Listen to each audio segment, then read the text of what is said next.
United Kingdom General Election, 2001. The United Kingdom General Election, 2001, was held on Thursday, 7 June 2001, to elect 659 members to the British House of Commons. It was dubbed the "quiet landslide" by the media, as the Labour Party was re-elected with another landslide result and only suffered a net loss of 5 seats, though with significantly lower turnout than before, 59.4%, compared to 71.3% in the previous election. Tony Blair went on to become the first Labour Prime Minister to serve a second consecutive full term in office. There was little change outside Northern Ireland, with 620 out of the 641 seats electing candidates from the same party as they did in 1997. Factors contributing to the Labour victory were a strong economy and falling unemployment, as well as that Labour was seen as having delivered on many key election pledges that it had made. In 1997, the Conservative Party, under William Hague's leadership, was still deeply divided on the issue of Europe, and the party's policy platform was considered to have shifted to a right-wing focus. Hague was also hindered by a series of embarrassing publicity stunts, and resigned as party leader 3 months later, becoming the first Conservative leader since Austen Chamberlain to leave office without becoming Prime Minister. The election was essentially a repeat of the 1997 election, with Labour losing only 6 seats overall and the Conservatives making a net gain of 1 seat. The Conservatives did manage to gain a seat in Scotland, which ended the party's status as an England-only party in the prior Parliament. Although they did not gain many seats, one of the new MPs elected was future Conservative Prime Minister David Cameron. The Liberal Democrats gained 6 seats. Change was seen in Northern Ireland, with the moderately unionist Ulster Unionist Party losing 4 seats to the more hardline Democratic Unionist Party. This transition was mirrored in the nationalist community, with the moderate SDLP losing votes to the more staunchly Republican and abstentionist Sinn Féin. The election was also marked with exceptionally low voter turnout, falling below 60% for the first time since 1918. The election was broadcast live on the BBC, and presented by Jeremy Paxman, Andrew Marr, Peter Snow and David Dimbleby. Overview. The election had been expected on the 3rd of May, to coincide with local elections, but both were postponed, because of rural movement restrictions imposed in response to the foot and mouth outbreak. The elections were marked by voter apathy, with turnout falling to 59.4%, the lowest since the coupon election of 1918. Throughout the election, the Labour Party had maintained a significant lead in the opinion polls, and the result was deemed to be so certain that some bookmakers paid out for a Labour majority before the election day. However, the opinion polls the previous autumn had shown the first Tory lead in the opinion polls for 8 years, as they benefited from the public anger towards the government over the fuel protests, which had led to a severe shortage of motor fuel. By the end of 2000, however, the dispute had been solved and Labour were firmly back in the lead of the opinion polls.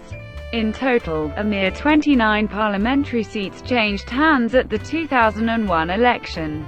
One of the more noted events of a quiet campaign was when countryside protester Craig Evans threw an egg at Deputy Prime Minister John Prescott in Rhyl, Prescott and punched him, and a struggle ensued in front of television cameras.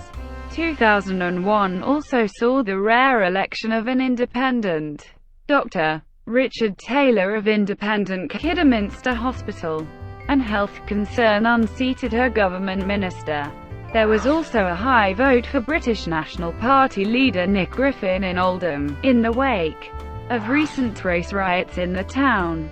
In Northern Ireland, the election was far more dramatic, and marked a move by Unionists away from support for the Good Friday Agreement, with the moderate Unionist Ulster Unionist Party losing to the more hardline Democratic Unionist Party. This polarization was also seen in the nationalist community, with the Social Democratic and Labour Party vote losing out to more left-wing and Republican Sinn Féin. It also saw a tightening of the parties as the small UK Unionist Party lost its only seat. Campaign. For Labour, the last 4 years had run relatively smoothly. The party had successfully defended all their by-election seats, and many suspected a Labour win was inevitable from the start. Many in the party, however, were afraid of voter apathy, which was epitomised in the "Hague with Lady Thatcher's hair" poster. Despite recessions in mainland Europe and the United States, due to the bursting of global tech bubbles, Britain was notably unaffected, and Labour, however, could rely on a strong economy as unemployment continued to decline toward Election Day, putting to rest any fears of a Labour government putting the economic situation at risk.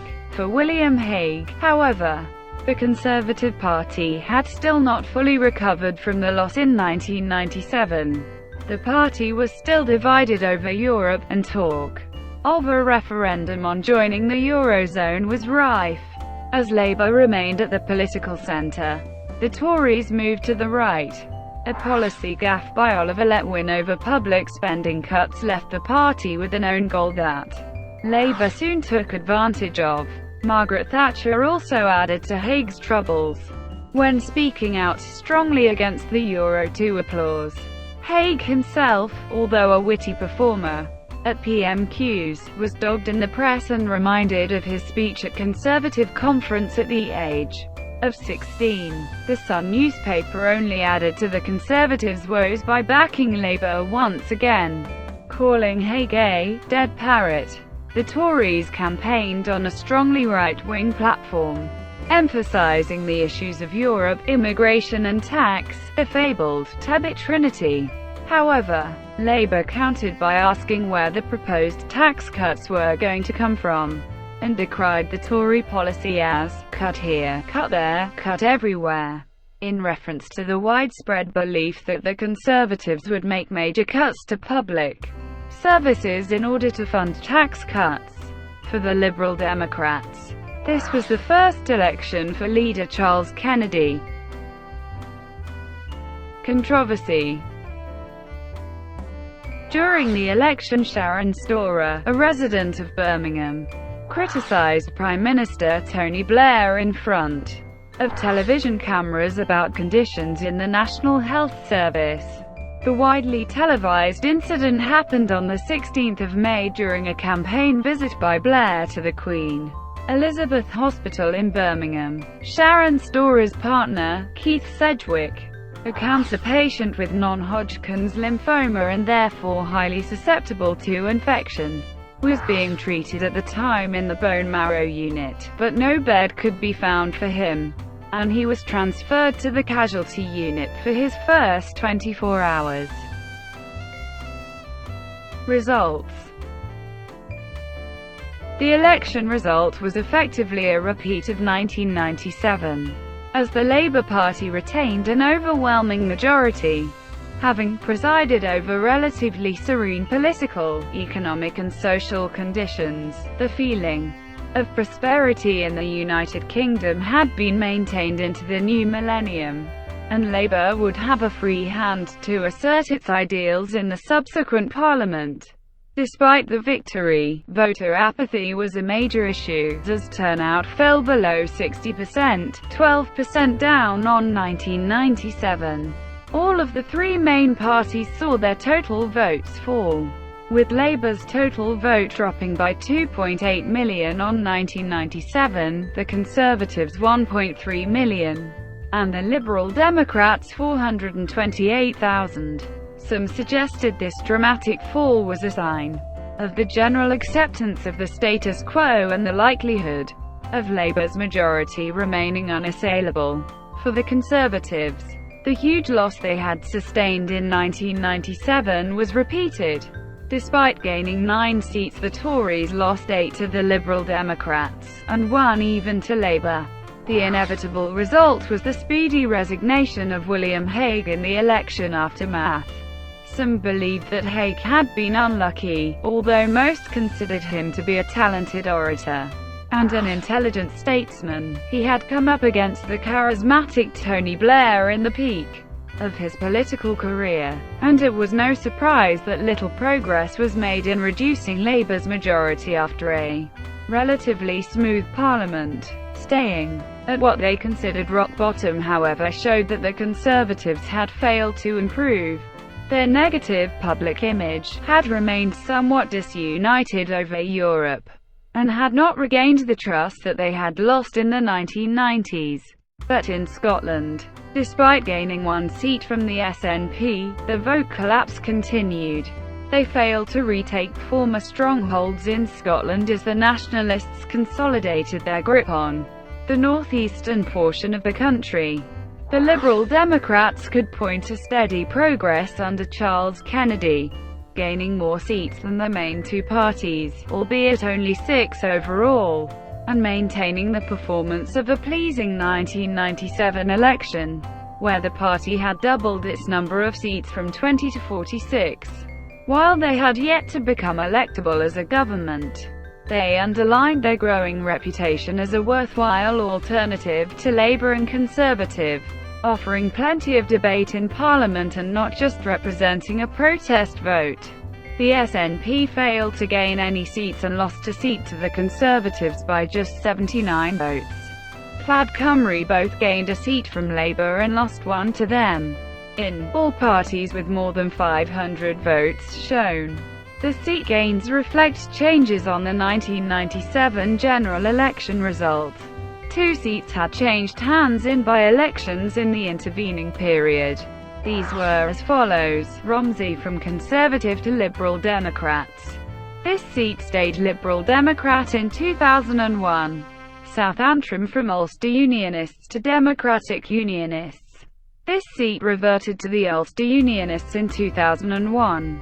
The results of the election give a Gallagher index of disproportionality of 17.74. Bibliography: Butler, David and Dennis Kavanagh. The British General Election of 2001. The Standard Scholarly Study General Election Results, the 7th of June 2001, House of Commons Library. Thank you for watching. Please like and subscribe below.